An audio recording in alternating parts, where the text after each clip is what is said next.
کہ جو پاکستان کی وزارت خارجہ نے ایک موقف دیا، ایک سٹیٹمنٹ دی ہے، ایسے لگتا ہے کہ جیسے پاکستانی وزارت خارجہ لیٹ گئی ہے امریکن پالیسی کے آگے۔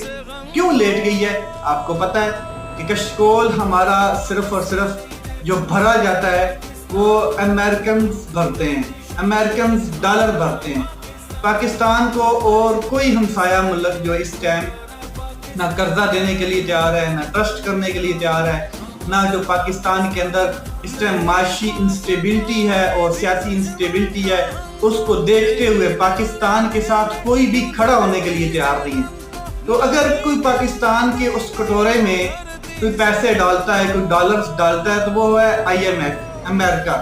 جب امریکہ چاہتا ہے تو آئی ایم ایف تمام چیزیں کلیئر کر لیتا ہے، اور اگر امریکہ پیچھے سے ہٹ جائے اور پاکستان ایبسلوٹلی ناٹ کہہ دے